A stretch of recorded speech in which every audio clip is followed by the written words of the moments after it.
mengakui kecanggihan tank harimau made in PT Pindad, sematkan sistem anti senjata pemusnah massal. Ya, pembicaraan mengenai tank harimau sampai detik ini masih menjadi topik yang ramai didiskusikan karena Indonesia mengembangkan tank harimau itu. Bersama dengan Turki, Indonesia mengembangkan tank harimau untuk memperkuat TNI AD. PT Pindad menjadi industri pertahanan di balik terciptanya tank harimau.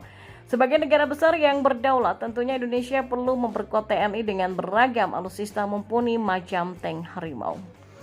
Tank harimau jelas keberadaannya nanti akan memperkuat TNI, mengingat TNI merupakan garda terdepan dalam melindungi dan menjaga kedaulatan Indonesia.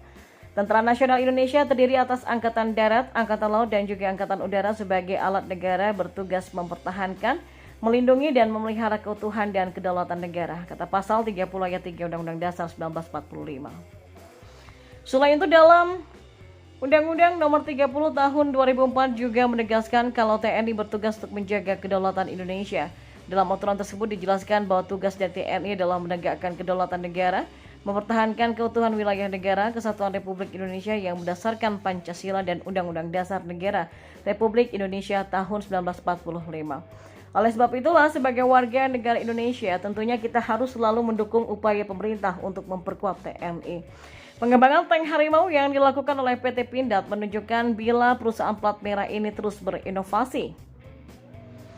Berbagai inovasi yang dilakukan oleh PT Pindad yang salah satunya mengembangkan tank harimau itu akan memperkuat TNI AD. Mengingat tank harimau dilengkapi dengan banyak kemampuan mumpuni, tank harimau juga bakal punya kemampuan spesial untuk menjebol kendaraan tempur lapis baja milik kawannya. Melansir dari Pindad.com, sebagai persenjataan utama, tank harimau buatan PT Pindad ini dibekali senjata meriam 2-man turret kaliber 105 mm. Selain meriam, tank harimau juga dilengkapi dengan senapan mesin kaliber 7,62 mm. Tank harimau juga dilengkapi dengan granat asap untuk memaksimalkan serangannya. Tidak cuma garang dalam menembus pertahanan lawan, tank harimau juga sulit untuk dilumpuhkan. Teknologi tambahan yang disematkan di tank harimau adalah Battlefield Management System atau BMS dan juga Laser Warning System atau LWS. Tank harimau merupakan produk yang diciptakan oleh PT Pindad yang masuk kepada golongan sedang. Produk tank ukuran sedang pertama di Asia Tenggara sebagai hasil kerjasama kolaboratif dengan manufaktur VNSS Turki, kata Pindad.com. Pengembangan tank harimau ternyata ikut disoroti oleh Rusia. Salah satu media Rusia kini, yakni Naukatehnika.com, pada Februari itu membincangkan mengenai tank harimaunya. Sumber menjelaskan bila Indonesia menggandeng Turki dalam upaya pengembangan tank harimau. Dari pihak Turki, FNSS terlibat yang telah memantapkan diri sebagai produsen kendaraan lapis baja terutama untuk tentara nasional. BMP Turki digunakan sebagai sasis dan persenjataan yang ada pada tank harimau jelas menjadi pembahasan media Rusia tersebut. Kaplan punya berat tempur 32-35 ton, persenjataannya terdiri dari meriam 105 mm dan senapan mesin 7,62 mm. Krunya 3 orang, tata letaknya juga klasik.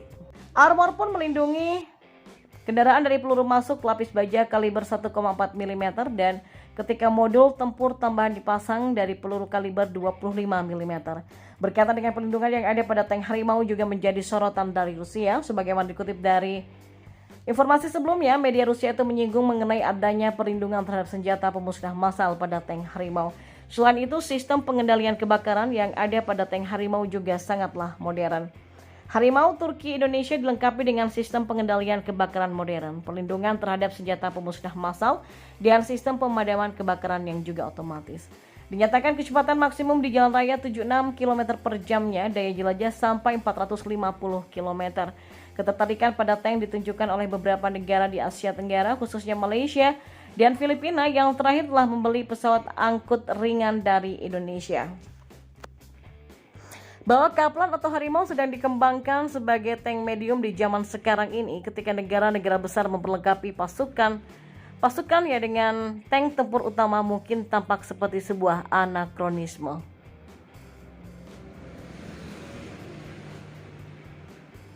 Tetapi karena formasi yang tidak teratur dianggap sebagai lawan utama yang mampu menggunakan maksimum kendaraan T-55 atau tipe 59 atau T-62 yang sudah ketinggalan zaman.